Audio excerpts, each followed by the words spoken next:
Students, Mota महाविद्यालय के BA part second home science की क्लास में आप सभी बच्चों का स्वागत है।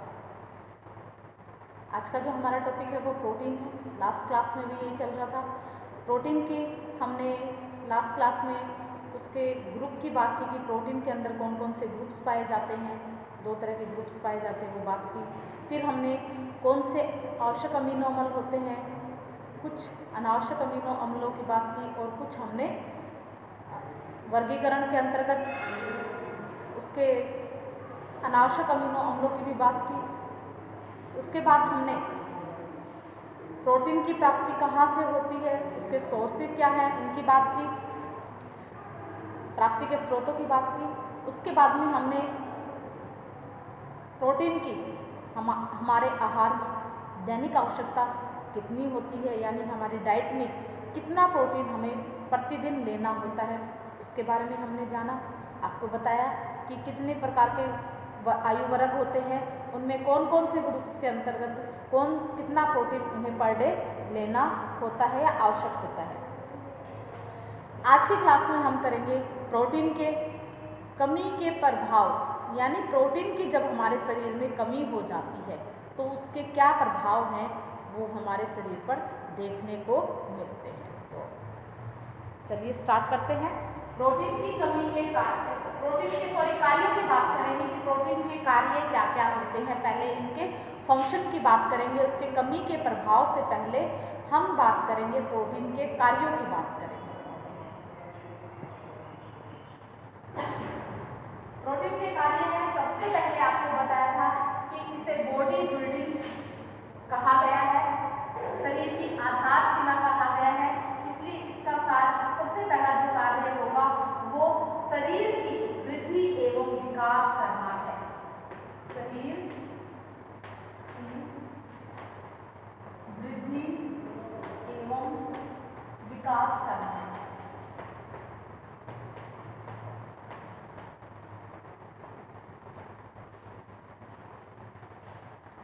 प्रोटीन का सबसे जो मेन फंक्शन होता है, सबसे मेन जो कार्य होता है, मुख्य जो कार्य होता है वो शरीर की वृद्धि और विकास करना होता है। शरीर की, जैसा कि हम सभी जानते हैं कि कोशिकाएं हैं वो प्रोटीन की बनी होती हैं। कोशिकाएं ही ऊतकों का निर्माण करती है, वहीं कई सारे ऊतक मिलकर अंगों का निर्माण करते हैं और कई सारे अंग आपस में मिलकर एक शरीर का निर्माण करते हैं। यदि प्रोटीन पर्याप्त मात्रा में शरीर में नहीं रहेगा तो नवीन कोशिकाओं का निर्माण भी नहीं होगा, जिसका परिणाम क्या होगा, ऊतकों एवं अंगों का निर्माण का जो कार्य है वो संभव नहीं हो पाएगा। इस प्रकार हम पाते हैं कि शरीर की वृद्धि और विकास के लिए प्रोटीन की आवश्यकता, यानी इसका जो योगदान होता है शरीर के निर्माण में वो बहुत ज़्यादा अहम होता है। यदि शरीर में यदि इसकी बात की जाए, शरीर निर्माण में यदि प्रथम स्थान जल का है तो द्वितीय स्थान है वो प्रोटीन का आता है। शरीर के शुष्क वजन का आपको बताया था कितना प्रतिशत भाग है वो प्रोटीन होता है, आपको सारा पिछली क्लास में बताया हुआ है। इसके लिए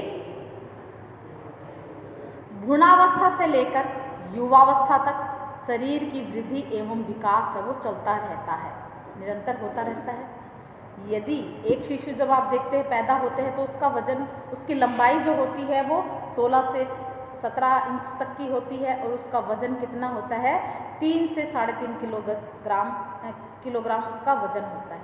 और वहीं जब वो वयस्क बन जाता है, किशोर बन जाता है, किशोरावस्था तक आते आते उसका वजन, उम्र 18 साल के आते आते उसका वजन कितना हो जाता है, 60, 65, 70 किलो तक उसका वजन हो जाता है। और वहीं उसका जो हाइट है, उसकी जो लंबाई है, उसका जो आकार है वो कितना बढ़ जाता है, वो 5.5, 5.5, 6 फीट तक उसकी हाइट है वो बढ़ जाती है।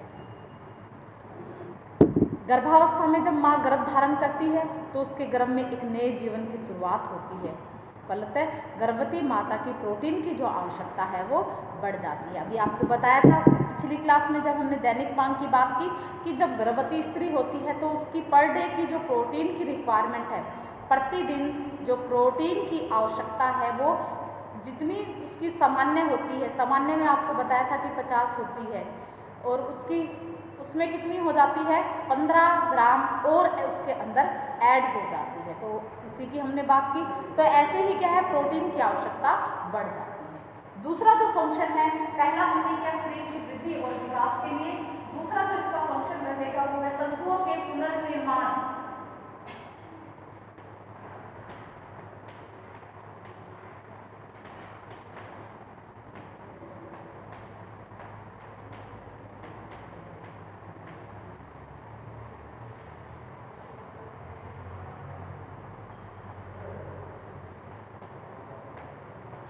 एवं मरम्मत हेतु तंतुओं के पुनर्निर्माण एवं इसके लिए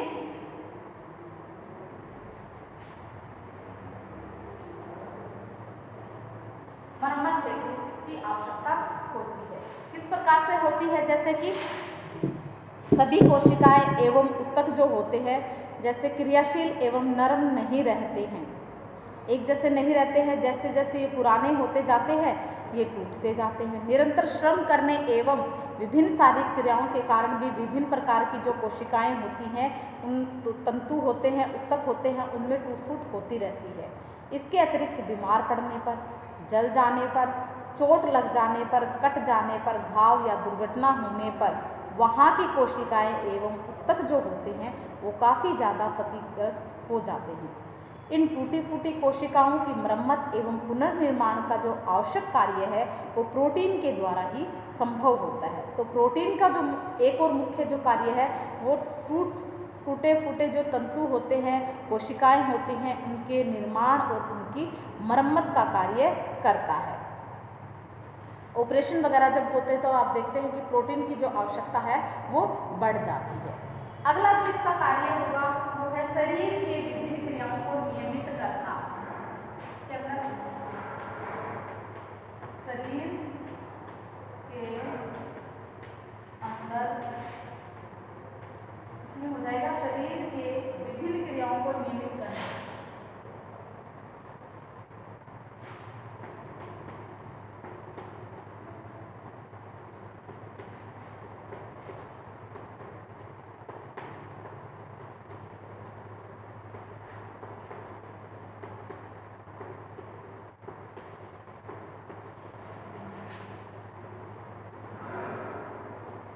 शरीर की क्रियाओं को, विभिन्न जो क्रियाएं होती हैं उनको नियमित करती हैं।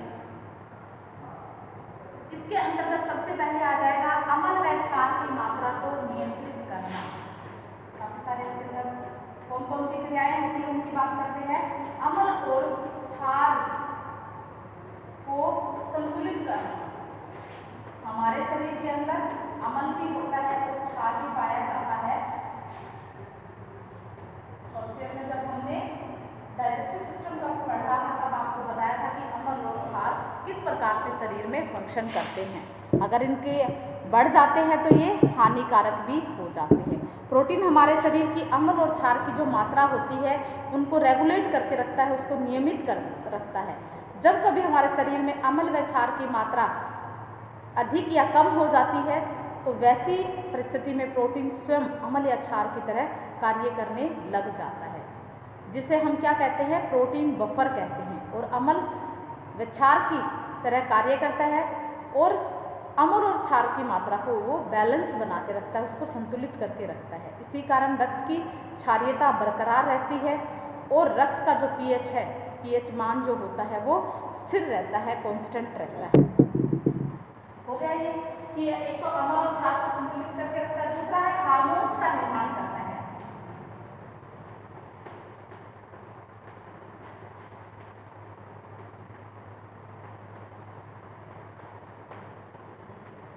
हार्मोन्स का निर्माण करना।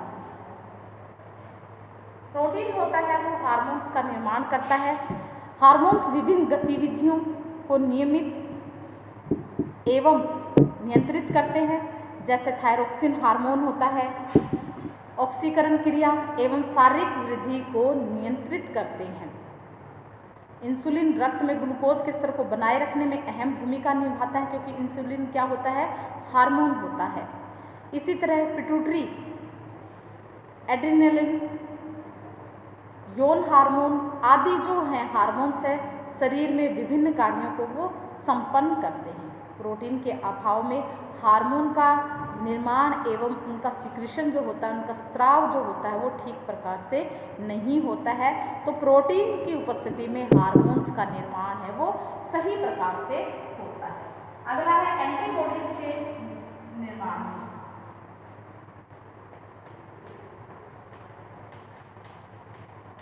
एंटीबॉडीज के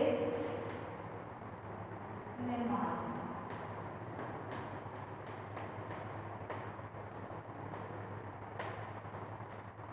प्रोटीन वो क्या कार्य करता है, एंटीबॉडीज होते हैं, उनके निर्माण के लिए भी ये कार्य करता है। शरीर के विभिन्न रोगों से लड़ने के लिए कौन काम करता है, एंटीबॉडीज करते हैं। हमारे शरीर में एंटीबॉडीज पाए जाते हैं। किसी में एंटीबॉडीज ज़्यादा होते हैं तो क्या है, उनको बीमारी जल्दी से कैच नहीं कर पाती है। किसी में कम होते हैं एंटीबॉडीज तो वो क्या है, जल्दी ही बीमारी को पकड़ लेता है, उसके अंदर बीमारियां जल्दी घर कर जाती हैं। तो इसी प्रकार से जो एंटीबॉडीज़ हैं वो बीमारियों से लड़ने के लिए हमें क्षमता प्रदान करते हैं और शरीर में रोग प्रतिरोधक क्षमता बढ़ाते हैं। जो क्षमता होती है रोग प्रतिरोधक यानी इम्यून सिस्टम को बनाए रखते हैं, इम्यूनिटी पावर जो होती है उसको ज़्यादा वो क्या रखते हैं, बढ़ाने में मदद करते हैं। एंटीबॉडीज़ का निर्माण भी प्रोटीन के द्वारा ही होता है। भोजन में प्रोटीन की न्यूनता से एंटीबॉडीज़ का निर्माण नहीं हो पाता है। उसका परिणाम क्या होता है, जो व्यक्ति है वो रोगों से शिकार हो जाता है, उसमें रोगों से लड़ने की क्षमता नहीं रहती और वो बीमार पड़ने लग जाएगा। तो इस प्रकार से व्यक्ति बार बार बीमार पड़ने लग जाएगा, कई बीमारियों का घर हो जाएगा। अतः स्वस्थ और निरोगी काया के लिए उसके शरीर में एंटीबॉडीज़ होना चाहिए। और एंटीबॉडीज़ हमें कहाँ से मिलेंगे, जब हमारे शरीर में प्रोटीन जाएगा। प्रोटीन जाएगा तो वो क्या करेगा, एंटीबॉडीज़ का निर्माण करेगा। अगला है जल संतुलन बनाए रखने में।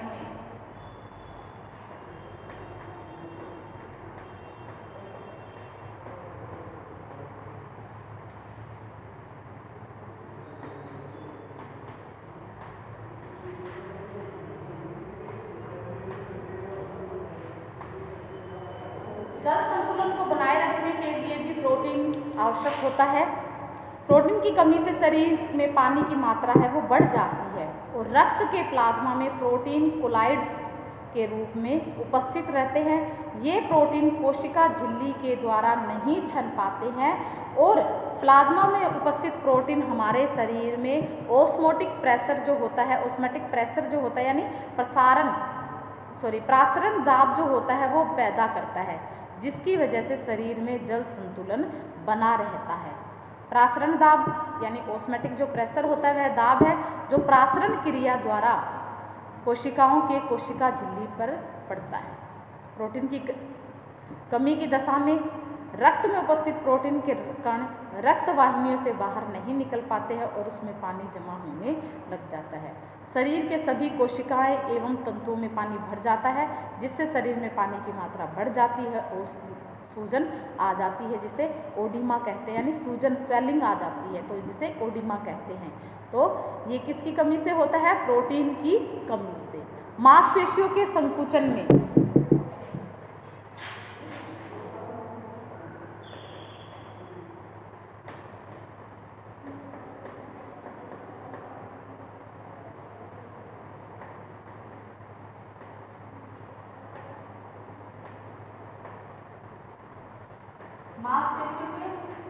संकुचन में भी प्रोटीन अहम रोल निभाता है। उसके निरंतर संकुचन एवं प्रासरण होता रहता है प्रोटीन मांसपेशियों में। तो क्या करता है, मांसपेशियों के संकुचन के लिए मायोसिन एवं एक्टिन नामक जो अमीनो अम्ल होते हैं वो आवश्यक होते हैं। मायोसिन एवं एक्टिन का निर्माण प्रोटीन द्वारा ही होता है, क्योंकि ये दोनों अमीनो अम्ल हैं वो किससे मिलते हैं, हमें प्रोटीन से मिलते हैं। और ये दोनों ही क्या करते हैं, मांसपेशियों के प्रसारण और संकुचन के लिए जिम्मेवार होते हैं। विटामिन के निर्माण में भी प्रोटीन का अहम रोल होता है। कुछ अमीनो अम्ल शरीर में विटामिनों के निर्माण के लिए भी आवश्यक होते हैं। विटामिन बी समूह के नियासिन विटामिन के निर्माण में ट्रिप्टोफैन अमीनो अम्ल की आवश्यकता होती है। एसेंशियल अमीनो अम्ल जो आपको बताए थे, 10 आवश्यक अमीनो अम्ल बताए थे, तब बताया था कि ट्रिप्टोफैन आया था, आपको याद हो तो, कि जरूरी होता है, ठीक है, सबसे ज़्यादा जरूरी होता है हमारे शरीर में। तो अमीनो अम्ल की आवश्यकता होती है और यह अमीनो अम्ल नियासिन के निर्माण में पूर्ववर्ती की तरह कार्य करता है। अब रक्त का थक्का जमाने में सबसे इम्पोर्टेंट जो रोल होता है, रक्त के प्लाज्मा में फाइब्रिनोजन नामक एक जाल पाया जाता है, एक प्रोटीन पाया जाता है, प्रोटीन पाया जाता है। चोट लग जाने, कट जाने अथवा दुर्घटना होने पर रक्त बहने लगता है, आप देखते हैं ब्लड बहने लग जाता है। और शरीर से अगर 4-5 मिनट के अंदर रक्त का थक्का ना जमे तो क्या हो जाता है, रक्त बहना बंद नहीं होता और उससे शरीर से सारा खून निकल जाता है। ब्लड निकलने की वजह से उसकी व्यक्ति की मृत्यु भी हो जाती है। रक्त जमना एक जटिल प्रक्रिया होती है। इस प्रक्रिया में रक्त में उपस्थित फाइब्रिनोजन नामक जो प्रोटीन होता है, प्रोटीन थ्रोम्बिन की उपस्थिति में फाइब्रिन प्रोटीन की तरह का एक जाल बना लेता है, प्रोटीन के एक जाल बनाकर उसकी जाल की रचना करता है। इसी जाल में रक्त कणिकाएं हैं वो आकर फंस जाती है। आप देखते हैं कि चोट वगैरह जब लगती है, चोट वगैरह लगने पर या कट जाने पर आप फटाफट आप मुंह में ले लेते हैं, आप देखते हैं कि कुछ समय के बाद में ही, कुछ सेकंड्स में ही ब्लड है वो आना बंद हो जाता है। क्या रीज़न होता है?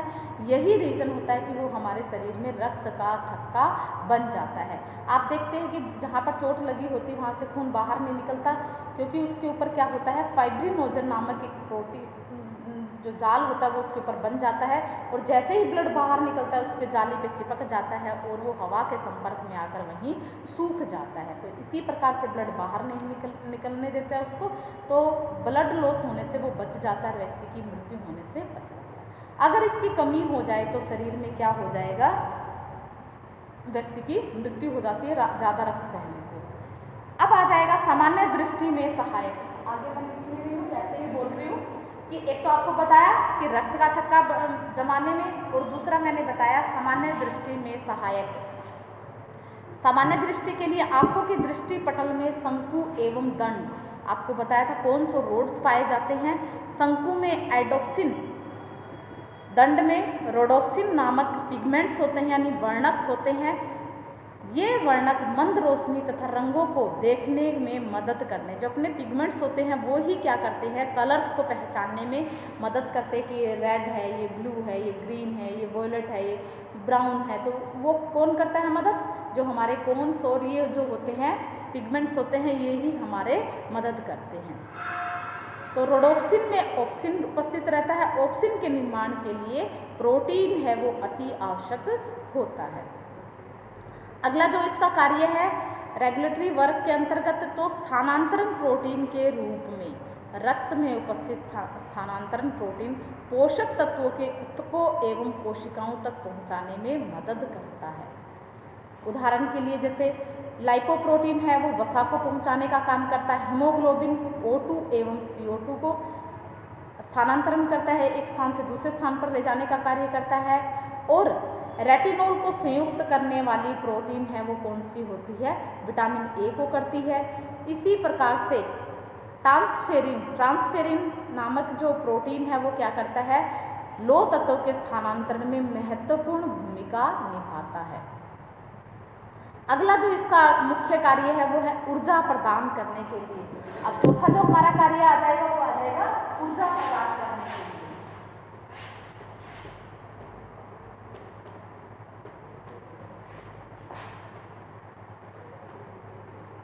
वैसे तो ऊर्जा प्रदान करने का कार्य किसका होता है, कार्बोज का होता है, वसा का होता है, कार्बोहाइड्रेट और वसा का जो मुख्य कार्य है वो ऊर्जा प्रदान करना है।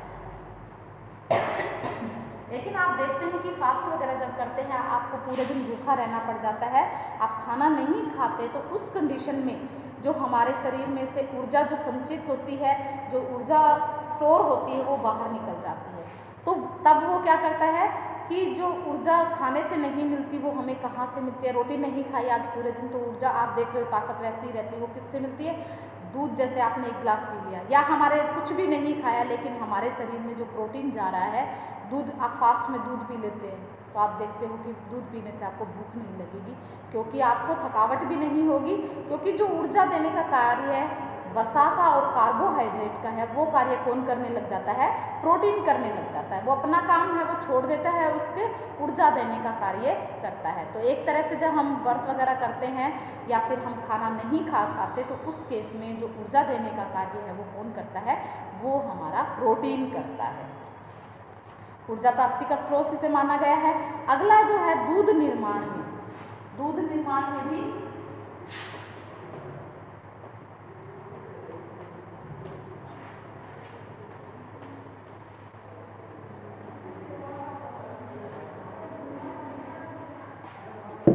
नवजात शिशु का प्रथम आहार माता का दूध ही होता है।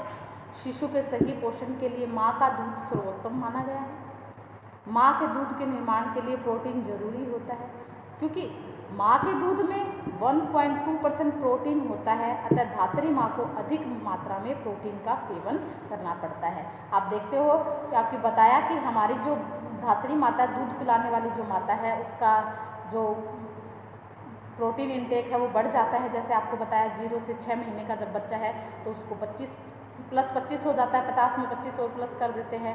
और अगर वो बच्चा 6 से 12 महीना का हो जाता है तब हम उसमें क्या ऐड कर देते हैं, 50 प्लस में 18 और प्लस कर देते हैं। तो इस प्रकार से उसकी रिक्वायरमेंट है वो बढ़ जाती है। तो दूध की पूर्ति कौन करवाता है, दूध हमारे जो धात्री माता होती है, तो बच्चा दूध पीता है तो वो प्रोटीन के द्वारा दूध तैयार होता है। तो इस प्रकार से ये थे हमारे प्रोटीन के कार्य। आपको क्या क्या बताया प्रोटीन के कार्यों के अंतर्गत।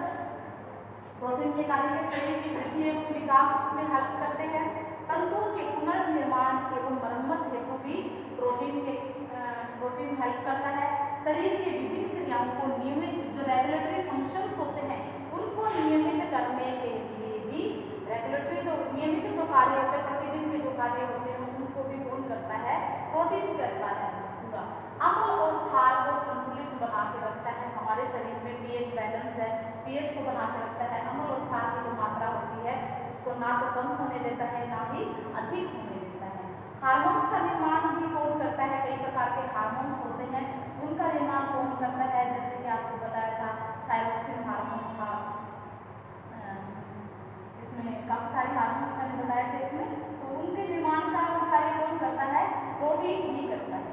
एंटीबॉडीज के निर्माण में, एंटीबॉडीज आपको बताया है, आपको पता होना चाहिए एंटीबॉडीज क्या होते हैं, जो हमें बीमारियों से लड़ने में हेल्प करते हैं, बीमारियों से लड़ने की ताकत जो देते हैं। जैसे कि आप देखते हो 3-4 बच्चे, कोई भी बैठा है ग्रुप में बैठे हो तो किसी को खांसी या जुकाम है तो एक को बड़ी जल्दी से कैच हो जाता है, एक को नहीं होता है, चाहे उसके बिल्कुल पास हो। तो क्या है, जिसको जल्दी कैच हो रहा है उसका मतलब क्या हुआ कि उसके अंदर एंटीबॉडीज की कमी है, यानी बीमारियों से लड़ने की ताकत है उसके अंदर कम है, इसीलिए उसको क्या कर लेगी, बीमारियां हैं वो जल्दी घेर लेगी। और जिसको नहीं कैच करती, इट मीन्स उसका मतलब ये हुआ कि उसको क्या है, उसके अंदर एंटीबॉडीज ज़्यादा मात्रा में है, तो उनको बीमारियां कम घेरती हैं, कम उन पर असर करती हैं। तो एंटीबॉडीज के निर्माण में भी प्रोटीन का अहम रोल होता है। जल संतुलन को बनाए रखने के लिए, शरीर में वाटर बैलेंस को बनाए रखने के लिए भी क्या होता है, प्रोटीन कार्य करता है। अगर इसमें क्या हो जाए, अगर इसमें ओडिमा यानी सूजन हो जाती है, पानी भर जाता है, जिसको क्या बोलते हैं हम, सूजन, ओडिमा बोलते हैं। सूजन हो जाती है शरीर में, अगर बैलेंस ना बने तो ओडिमा नामक बीमारी हो जाती है। मांसपेशियों के संकुचन में यानी उनके प्रासरण दाब के लिए भी कौन जिम्मेवार होता है, प्रोटीन जिम्मेवार होता है। प्रोटीन ही क्या करता है, कार्य करता है। और आपको बताया था कि इसके अंतर्गत आपको बताया कि जो भी हमारे जो मांसपेशियों को और इनके स्थानांतरण का जो कार्य है वो भी कौन करता है, प्रोटीन ही करता है। एक जो पौष्टिक तत्व होते हैं उनको ऊतकों, कोशिकाओं, अंगों तक पहुंचाने का कार्य है वो कौन करता है, प्रोटीन ही करता है। तो इस प्रकार से स्थानांतरण प्रोटीन के रूप में होता है। फिर आ जाएगा रक्त का बहुत ज़्यादा इम्पोर्टेंट है कि पूछ लिया जाता है कि रक्त का कॉमन है, आपको पता होना चाहिए कि रक्त का थक्का क्या बनना क्या कहलाता है, क्लोटिंग किसे कहते हैं। तो क्या होता है इसमें फाइब्रिनोजन जो होता है वो क्या है, थ्रोम्बिन नामक जो प्रोटीन होता है उसी से क्या बनता है, फाइब्रिनोजन जाल बनता है और जो क्या करता है ब्लड को बाहर आने से, कट जाने, जल जाने या दुर्घटना चोट वगैरह जब लग जाती है तो उसके अंदर क्या होता है, ब्लड बाहर निकलने लग जाता है। अगर उसको समय रहते नहीं रोका जाए, नहीं रुके तो व्यक्ति की मृत्यु हो जाती है। तो उसके लिए कौन जिम्मेवार होता है, उसके लिए भी प्रोटीन ही जिम्मेवार होता है, क्योंकि प्रोटीन के द्वारा ही जाल बनता है प्रोथ्रोम्बिन नामक, और वो ही क्या करता है, उस ब्लड को रोकने का कार्य करता है।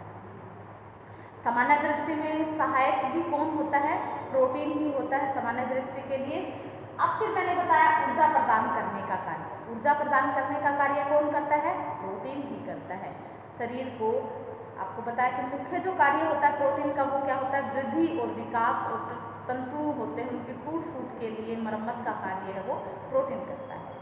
लेकिन जब हम कार्बोज नहीं लेते हैं, वसा नहीं लेते हैं जो उसका एनर्जी का कार्य है, तो उपवास वगैरह की, उपवास या खाना नहीं मिल पाता है, जिस दिन भी हम भोजन नहीं कर पाते हैं उस दिन उस एनर्जी का कार्य, क्योंकि हमें काम करने के लिए क्या चाहिए, एनर्जी रही चाहिए, चलने फिरने सभी कार्यों के लिए एनर्जी चाहिए। जब तक एनर्जी नहीं होगी तो हम कार्य नहीं कर पाएंगे।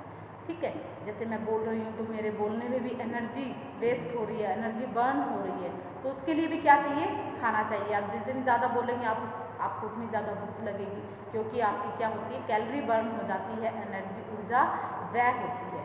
तो उसका जो कार्य है कार्बोज और वसा का कार्य है वो कौन करने लग जाता है, प्रोटीन करने लग जाता है। प्रोटीन क्या काम करेगा, अपना काम छोड़ देगा और वो किस काम में लग जाएगा, उनका काम करने लग जाएगा और ऊर्जा देने लग जाएगा।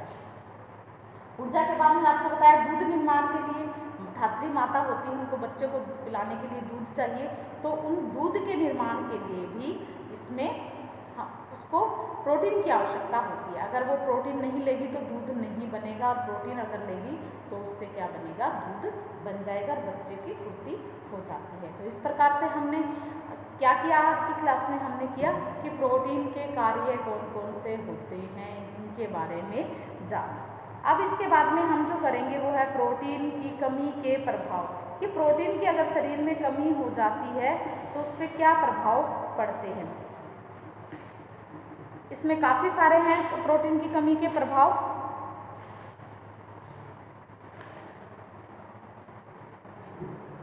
ये आपको मैं कल की क्लास में करवाऊंगी, आज के लिए मैं इतना ही करवाऊंगी।